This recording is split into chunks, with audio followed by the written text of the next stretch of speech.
Welcome back to the Business Spotlight podcast here with Action Coach Northwest. I'm your host, Lauren, and today we have Trace of Konala here to chat all things business. Well, hello, Trace. Thank you so much for joining me today.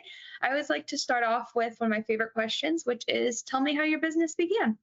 Long story, short story version. We got time for either. I'll try to go for the middle. So we started Konala about 2.5 years ago.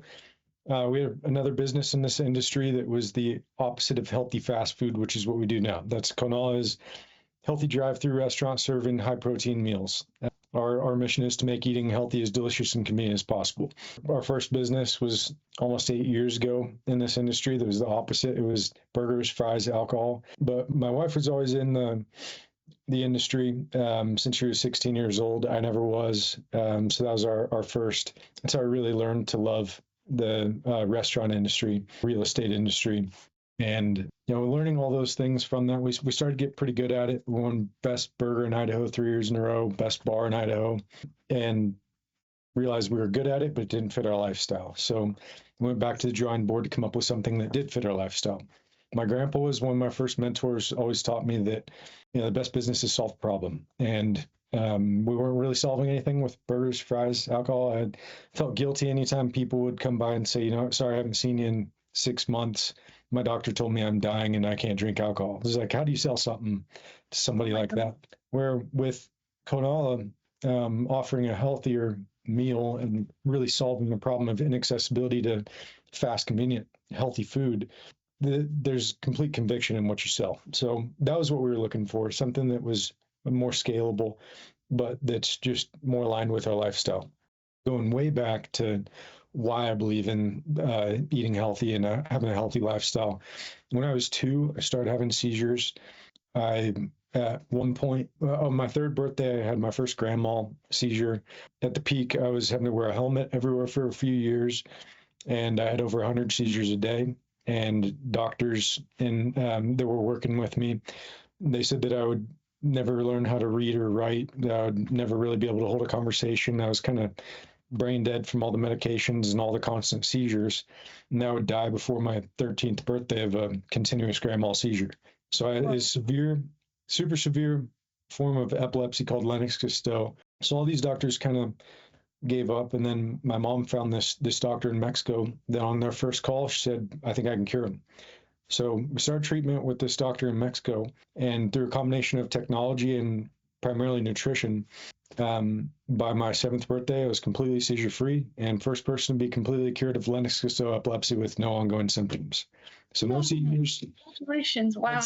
Yeah, thanks. So that's the formation of like my whole childhood, everything. Like I wasn't able to eat candy, pizza, like all the good stuff until my mid-teens. So my mom's a physical therapist assistant, athletic trainer. So all of that also contributed to a healthy lifestyle growing up. But really I saw the power of nutrition through my entire childhood. So when I joined the military, I was teaching people who were going to get kicked out for failing physical fitness, or people who would just come to me for advice on how to eat better, how to get to the next levels of physical fitness, for everything for new schools, special forces training, whatever. And I always taught them how to eat better through meal prep. Nice. Love to work out and teach people that side, but nutrition is really the difference maker for all of that. So I never charged for it. It was just fun, just liked helping people. After the military, employees would come for help for nutrition, and friends going through school, firefighter academy, went to college a few more times, and dropped out a few more times. Throughout all of that, though, there was one constant. I was like helping people learn how to eat better. So it just made sense. And that was the formation for it. So the menu is inspired by meal prep, how I used to teach people. So start with protein, a high protein meal. Our average bowl is about 45 grams of protein. And you just high protein meals, and watch your carbs and fats. And everyone's different. So I have really high protein, high carb diet, really low fat.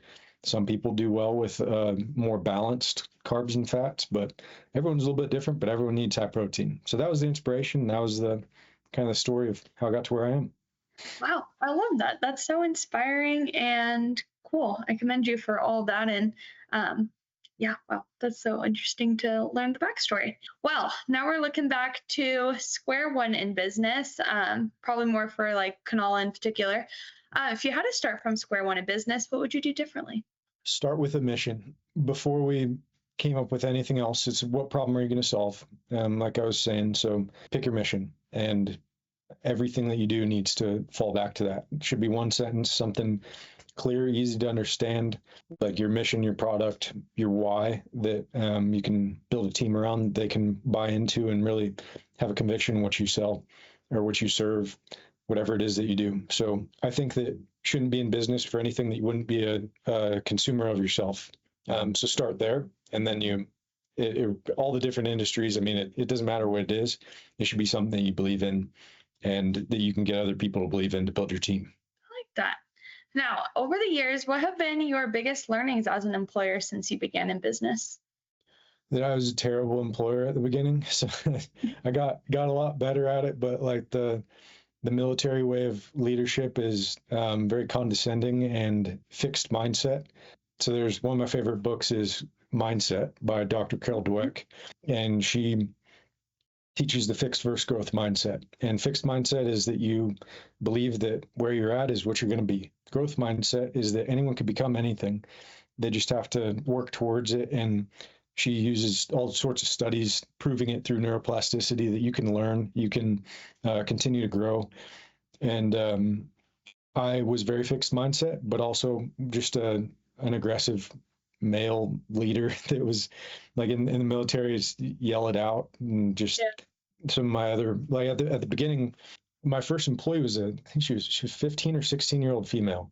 So her name was Riley. She was one of the most patient ones, worked for us for years, and I got to learn through her, and like she stuck with me through all of the learning and getting better at being a leader, treat people right. So I sucked at it at the beginning, went through some employees that is probably my fault, but we got better at being an employer. And when I say we, I'm talking about my wife and I. She's been with it through everything. She was better at talking to people than I was, but I just learned how to treat people better. That there's no business without your staff, and now we've got like 90 employees, and I love all the people I work with. And at the beginning, it was more like I'm going to do everything, and now like to scale and to get to a bigger level, you have to trust people and empower them, train them better. So that was probably the biggest learning curve. That's incredible and really inspiring. Okay, so thinking in more of just the running a business, what are some common misconceptions and how do you address them? It depends on what. I'd say that we're talking about early business. Usually that misconception is that you have to be the doer of all things. There's another book, Buy Back Your Time by Dan Martell. That's a really good one to start out with. It teaches you like the employment ladder, the hiring ladder, to start replacing yourself in those roles so that you can focus on growing the business. That's so cool. We have a book list for all our staff too. So we have for our franchisees, Konala is a franchise. So we provide that. Basically, it's what shaped our values, and we have a recorded corporate values, and it's been shaped by these books, by the things I've learned. And we've 9 books on the list. So we started doing this new thing with our staff that if they read, say they're struggling with these few issues, we'll assign 3 books that are based on their issues that they're having or what they want to learn. And if they read those 3 books and we have discussions on it throughout the books and at the end, then they'll get a raise just from reading those and getting better. I love that. That's so cool. And now you are up to 90 employees, you said, in a couple of years. What do you attribute all of your growth to? That is incredible. This was solving all the problems from the first business. So we have a strategically simplified business model. It's created for scale. I mean, one of my favorite sayings is simple scales, fancy fails.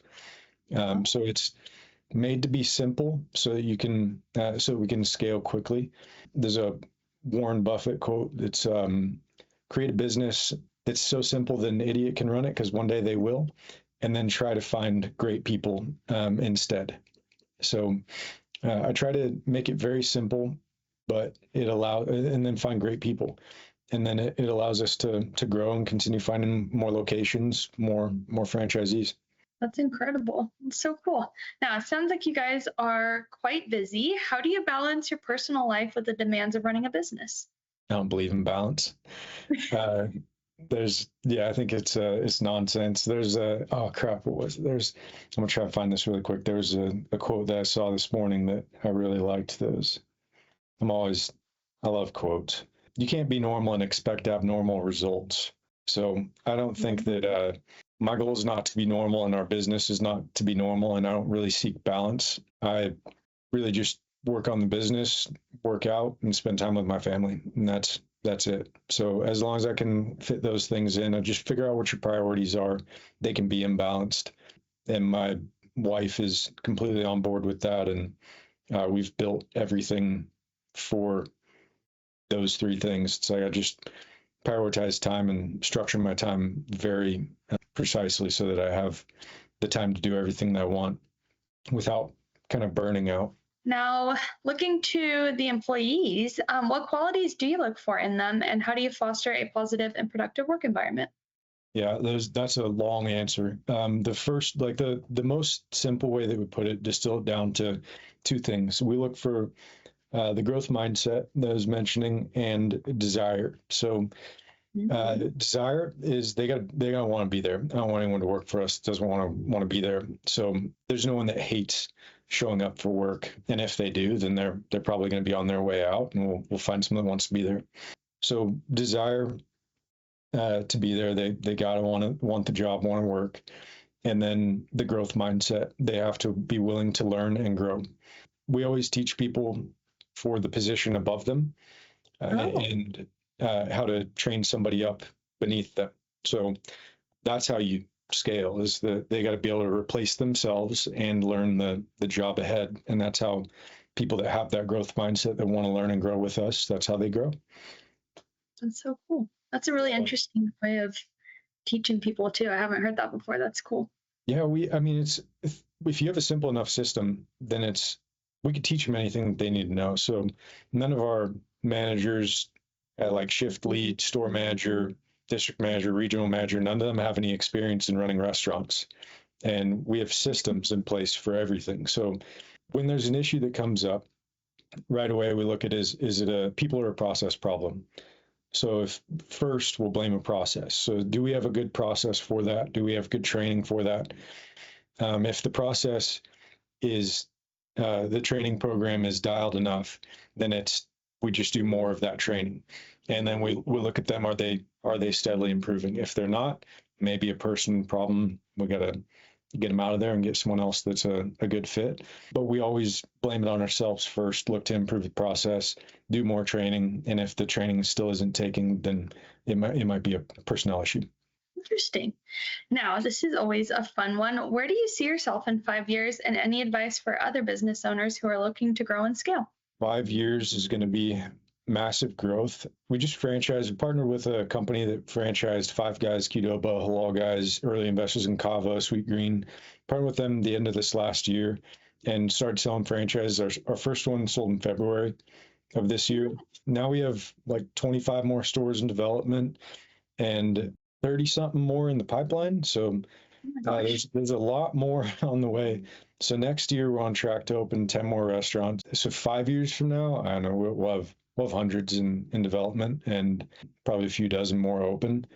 And I mean, they scale companies quickly, and we've learned from them and continue education, learning from as many people who have been there, done that.